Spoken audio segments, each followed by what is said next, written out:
Hi, everyone. Welcome to this week's weekly live immigration attorney chat here at Immigration for Couples. I'm attorney Megan Pastrana, and I look forward to being with all of you here today and answering your questions. So, for those of you who are new to our law firm, Immigration for Couples, we are dedicated exclusively to helping couples across the nation and across the world in navigating the U.S. immigration process. And my team and I, we created a free resource center, and it's on our website at immigrationforcouples.com. We have a free relationship evidence guide. And if you're just starting out, I created a webinar. And in this webinar, I go over the 4 different options that are available to couples, how to prove your relationship, and how to not just survive, but thrive in the immigration process. So you'll want to check that out. I know I have a lot of people here joining me live today. I am streaming this on Facebook, LinkedIn, YouTube, and Instagram. And so I will keep an eye here on Instagram as well. And anyone who has questions, please throw those in the comments and I will answer them in the order that I receive them. All right. So welcome, everyone. I always like to start out. I see some of our regulars know the drill. I always like to ask, where are you at in the world? So tell me, where are you at in the world? And also, tell me where are you at in your immigration process? Are you just starting out? Are you in the middle of the process? And how are you feeling? So let's see, who do we have here with us? Yay, we have someone who's here for the first time. Welcome. So great to have you. All right. You're in Minnesota. Great to have you with us. And we have someone here from Texas. Awesome. And I see the questions. That's great. I will get to those here momentarily. Hi to you as well. I hope you're doing well. India, Colombia, that's awesome. And then British Columbia, we have Canada. Betty, it's great to see you again. And Emily, Emily in Paris, so great to have you back. I will definitely get to your question here shortly. Pakistan. Yeah, see, I love this. I love my work in the world because I love and helping couples to navigate the immigration process. But I also love just getting to work with people all over the world. So this is fantastic. Welcome to all of you. Delaney in Colorado. And Lisa, you're always somewhere different. You're in bed. That's great. Getting some rest. San Diego in Florida. All right, let's go ahead and I'd like to dive into the questions. And again, that free resource center, it's at immigrationforcouples.com. All right, so who was my first question in the queue?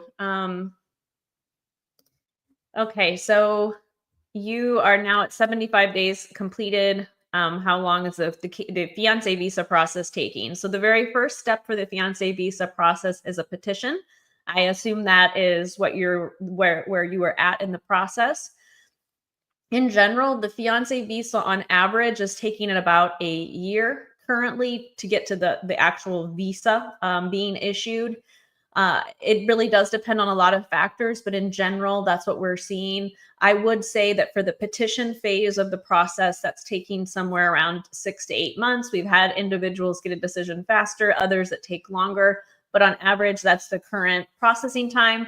Immigration wait times are, as I always say, a bit of a roller coaster. They kind of go up in terms of the wait and down, but that's what we're seeing at present.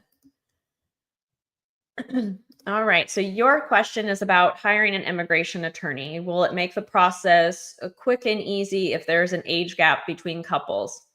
When the State Department website doesn't accept marriage certificate from Somalia. Okay, so I'm receiving your question. I'm understanding your question is really, is it beneficial to have an immigration attorney? Will it help to mitigate those risks, those red flags like an age difference? And does having an immigration attorney make the process go faster? So having an experienced immigration attorney, someone who focuses on exclusively on immigration, is an expert in their field, yes, it can help you significantly in navigating the red flags that are potentially present in your case. So what do I mean by red flags? Immigration has an adjudicator's manual. Basically, it's a onboarding guide or a policy manual or instructions for the adjudicators who are deciding the case. In that, adjudicator's manual, there's a long list of potential red flags in a person's immigration case. And those red flags will cause an immigration officer to question and have concerns about whether or not they believe the relationship is real. There's a very long list of red flags. One of them is a significant age gap. So, having an age gap typically more than 10 years is something that immigration is going to consider a red flag, and they're going to look more closely at your relationship and deciding whether or not they believe your relationship is real. Just to give you an idea of some other red flags that can potentially exist, having multiple prior marriages or petitioning for someone in the past. So filing an immigration petition for another fiance or spouse. Those are some other examples of red flags. So how do you mitigate or overcome those red flags? It's your burden as the applicant to prove that you have a real relationship based on love.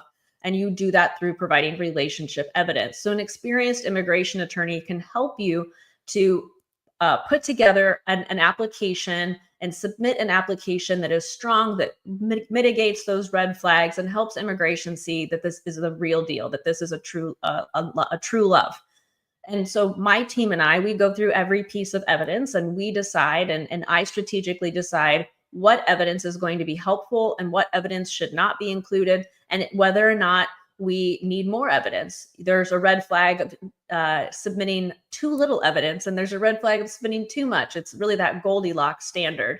So having an experienced immigration attorney can help you navigate those complexities and prove that love. Can an immigration attorney make the process go faster? And we here at Immigration for Couples practice proaction, which means we work ahead. So you can't control immigration wait times. They are what they are. Like so many things in life, there are things that we can plan for and things that we just, can't control. So an immigration attorney can't necessarily change those wait times, but an immigration attorney, like we do here at my firm, we have done this thousands of times, helped thousands of individuals and couples successfully navigate the immigration process. For you, this is your first immigration case. We are experts. So we know the process intimately. We're apprised of changes and developments that happen in the world of immigration.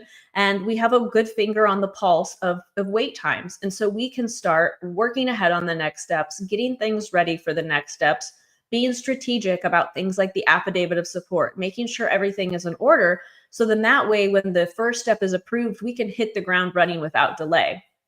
What can happen if you do your own immigration case, or if you have an attorney that's not experienced, that's not an expert, if they're not practicing that proaction, there can be delays when you get to the next step and then you're working on everything. We work ahead. So in that sense, if you have the right immigration attorney, it can make the process smoother, and it can make the process faster. So hopefully that helps answer your question. That was a great question. All right. And I'm going to check on everybody here on Instagram and see, we have quite a few individuals joining. We have someone here that has their immigration interview on December 9th, sending you tons of positive vibes and best of luck for that interview. That's exciting to be in the home stretch. Okay. I want to go in order. Let's see who I have next here in the queue. So Anthony, great to have you with us. You're thinking about sponsoring your girlfriend through the spousal visa. You're a US citizen. She's never taken a vaccine in her life and doesn't plan on receiving any vaccines. And so you have a two-part question. You're wanting to know if I'm familiar with the vaccination waivers. And if so, am I experienced in this process? Yes. So yes, as I mentioned earlier, we've helped thousands of couples successfully complete the immigration process. And for many of those cases, waivers were involved. There's all kinds of different waivers in the world of immigration. Immigration and Nationality Act has a really long list. They have lots of long lists of red flags and then rules. And in those rules, in the Immigration and Nationality Act, there's a list of potential issues or problems that a person can have in their background. Waivers will be required in some of those issues to overcome that obstacle, to overcome that problem.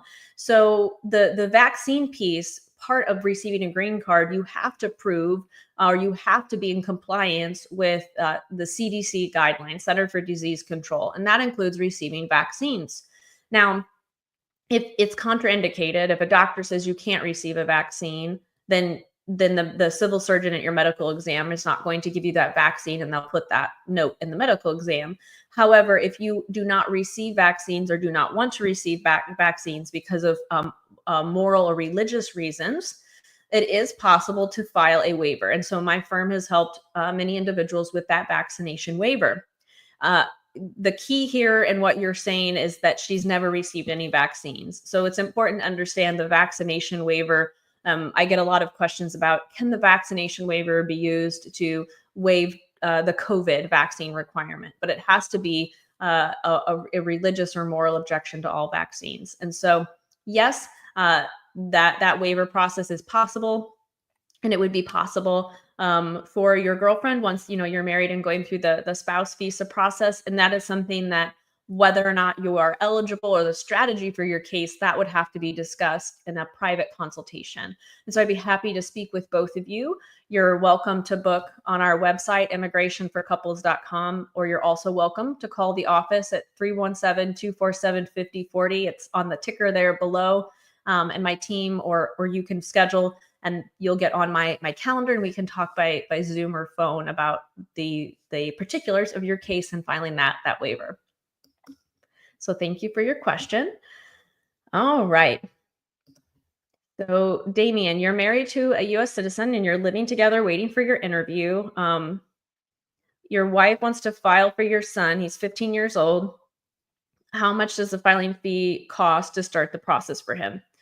Okay, so petitioning for children is definitely an option under immigration laws, and whether or not, or actually, what I mean to say is the process is going to depend on the specifics or the background. So the age of the child, when you were both married, a lot of factors will determine what will be the best process in his eligibility.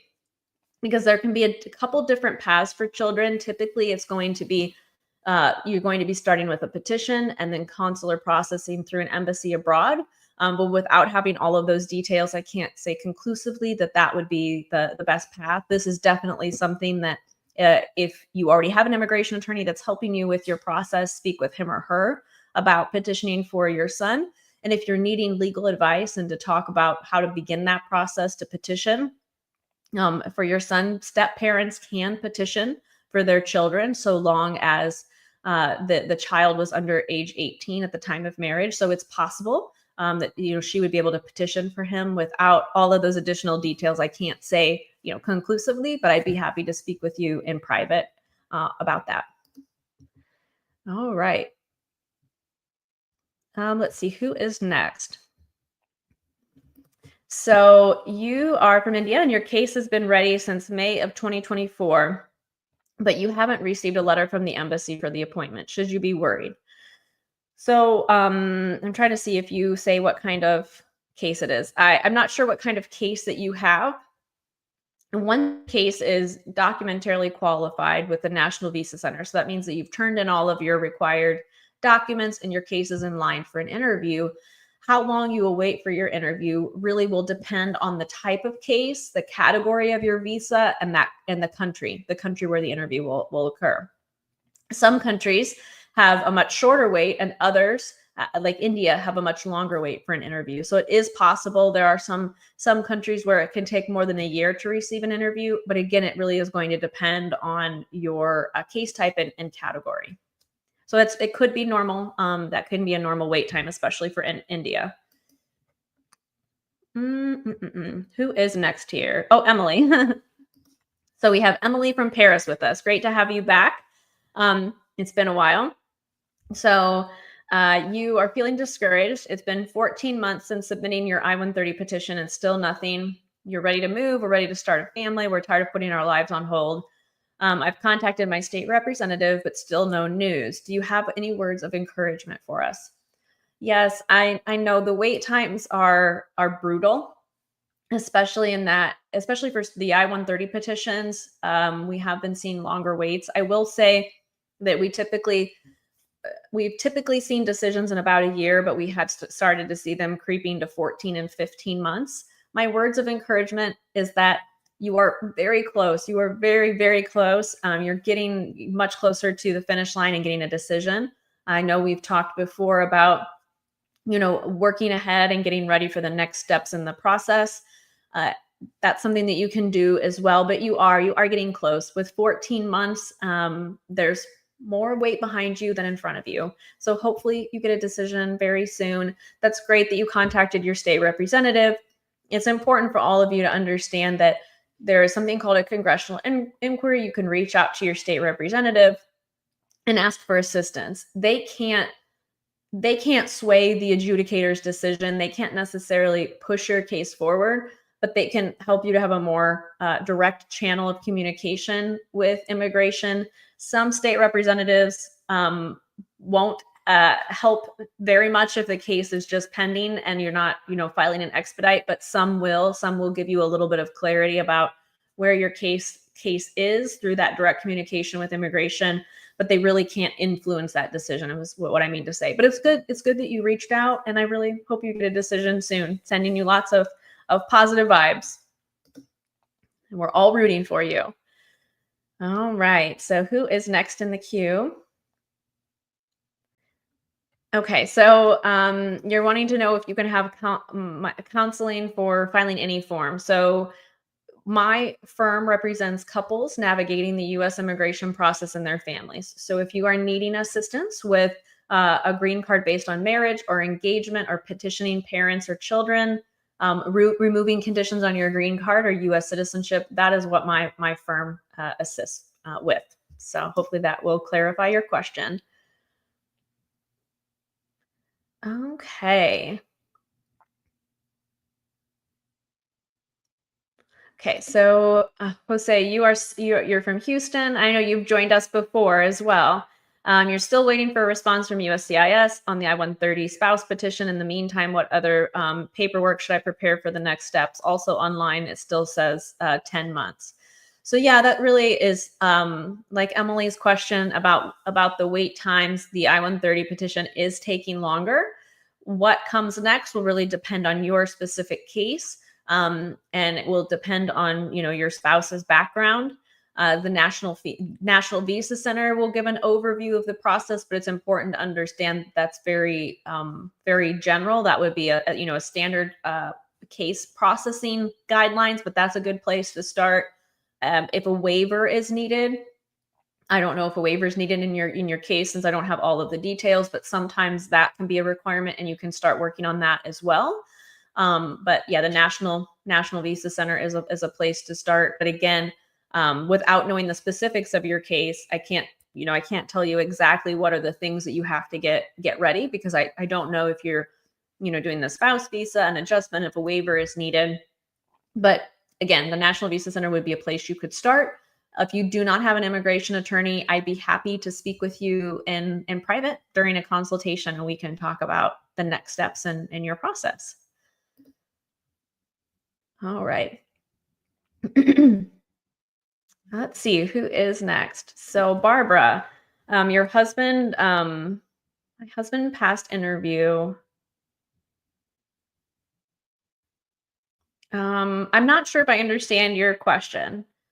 If you're saying that he went to an interview and was approved at the interview, typically visa printing can take anywhere from a week to 2 weeks. Typically, the immigration officer at the interview would let you know the printing timeline or turnaround time for that visa. So you're wanting to know, you're expecting in a couple of months. Well, congratulations. That's exciting. And you're wanting to know if having a child together will help with convincing immigration that your love is real. Yes, having a child together is on the list of evidence that immigration will look at and consider in determining whether or not you have a bona fide relationship. So yes, having a child together can be a helpful piece of evidence to prove your love.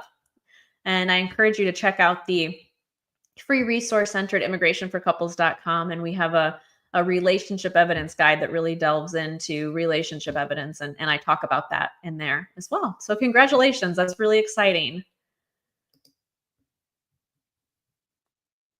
Oh, this is very nice of you. You want to encourage other people here waiting. Your process took 8 months. From March 28th to November 25th, the visa was approved at Nairobi Embassy. That's great. I was going to say congratulations, and that's great all at once. So that's great. Congratulations. And I assume you mean the process to get the interview scheduled. But that's a great turnaround time. So congratulations, and that's really helpful encouragement for others to see that finish line in sight. So, all right.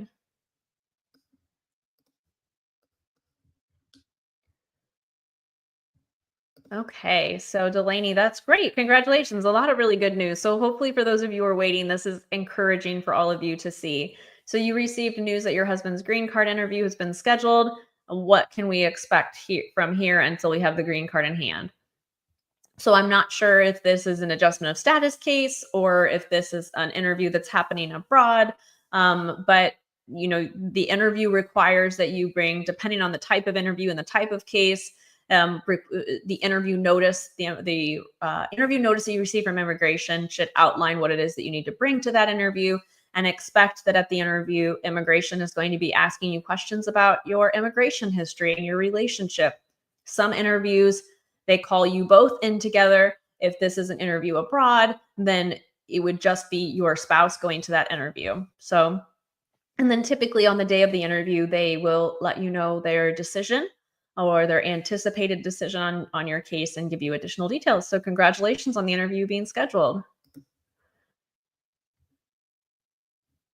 Okay, so Wilfredo, good morning to you as well. You're in New Jersey. So on August 7th, your wife was documentarily qualified, and today we just got our interview date. It's within the next 2 months. And you're in Honduras. That's awesome. That's so great. I know you've been on prior live events before, so congratulations on that interview being scheduled. So many interviews and approvals. So for those of you who are Jose and Emily, especially with your questions, hopefully this gives you encouragement. Again, I know I keep saying that, but I think it's really important in life to have community, and this is a really great community, so you can see that you're not alone. I've gone through an immigration process personally with my husband. I know all the emotions that come with those holding patterns of waiting and wondering, and the finish line is in sight. You will get there, and it will really build your individual resiliency and resiliency as a couple. So thank you for everyone who's sharing their positive news. It's so great.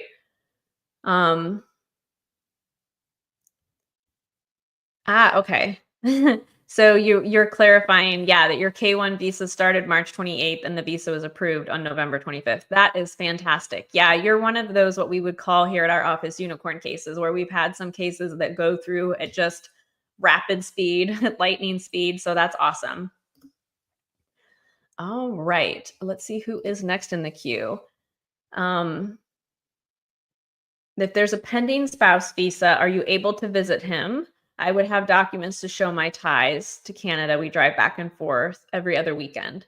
So it is possible. This is probably one of the top most popular questions I receive of, can I travel while my spouse visa is pending? Can I travel while my fiance visa is pending? And the answer is yes.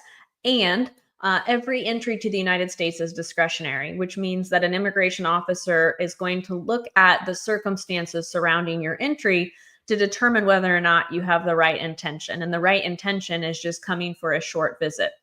So having that, fiance or spouse visa in queue, in process, sometimes that will give an immigration officer pause, and they will ask more questions because their concern is that you're coming here to stay.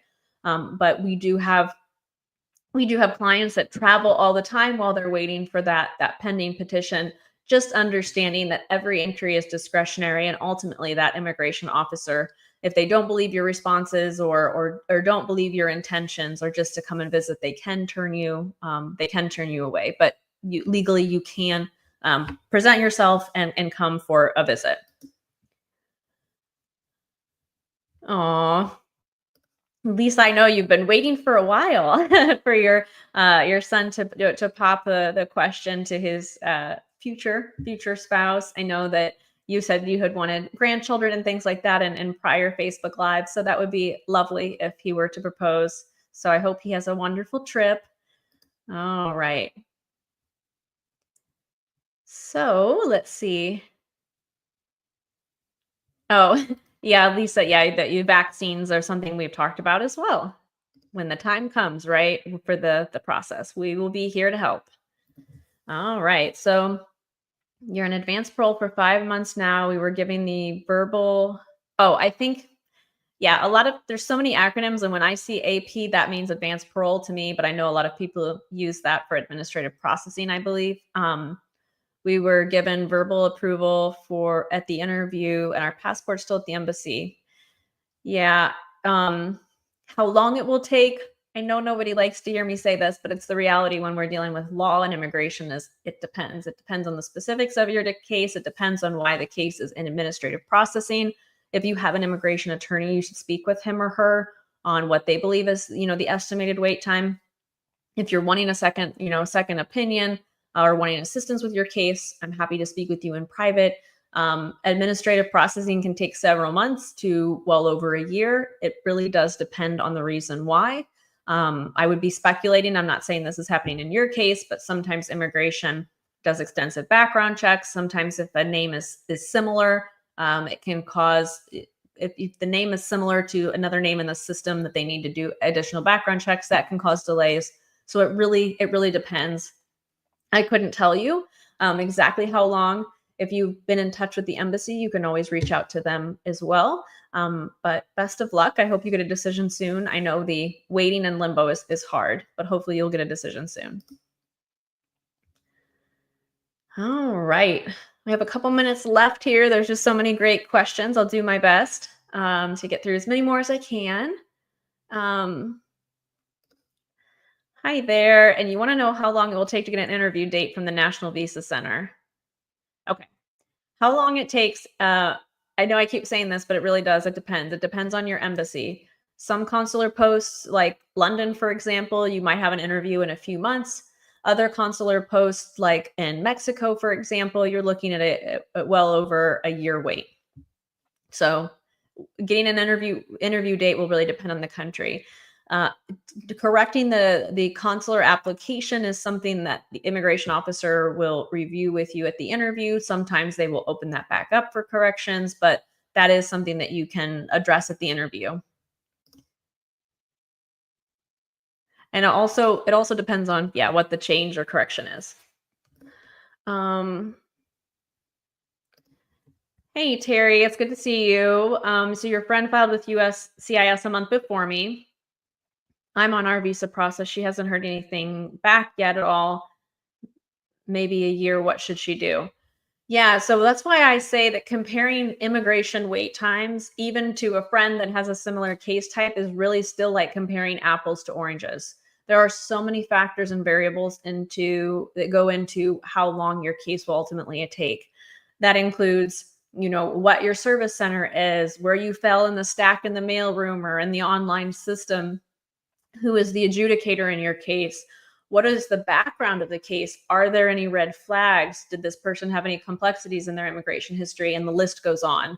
So it's common that you could file an application of the same type on the same day and one will come in much faster than the other. Again, it's just going to depend on all those variables. So she can check current processing times. If the case goes outside of normal processing times, she can reach out to immigration, and you're welcome to share our information with her if she's wanting a second opinion and review of her case. I'd be happy to meet with her. All right, this will be my last question here for today. So you're wanting to know, can you come on a tourist visa to get married, not to stay, but just coming for the wedding and then go back? So if you already have a tourist visa, it is possible to come here, for a visit and get married. It's just like the other questions I received about, can I visit on my tourist visa while my spouse or fiance visa case is pending? The answer is really going to be the same, is that every entry is discretionary. So it's going to be up to that immigration officer whether or not they believe that your reasons for coming are just for a short trip, and it will be ultimately up to them whether or not to allow you entry. Things that can help is if you've traveled to the US before and never violated, the conditions or terms of your visa, you've never worked or overstayed. But it can be possible. We've helped couples to do this. And I can, definitely, like I've said many times, I'm happy to always meet with any of you in private on a Zoom or phone calls to give you customized, specific legal advice for your particular situation.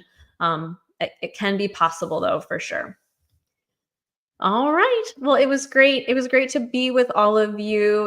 You're very welcome. Yes, good luck in preparing the next steps. Keep us posted. I hope you get an approval soon. You're very welcome, Jose. I hope you get an approval soon as well. All right. You're very welcome, everyone. It was great to be with all of you. Um, Oh, and then Dennis on Instagram was saying that there is a group too that's available to help for emotional support and encouragement. So thanks for sharing that. So yeah, it's really important to be in community. Don't lose hope. Just think of it as being one day closer. Every day you're one day closer to the finish line. I've enjoyed being with all of you. I hope you have. If you celebrate Thanksgiving in the U.S., I hope you have a wonderful Thanksgiving holiday. Take care, everyone. See you next week. Bye.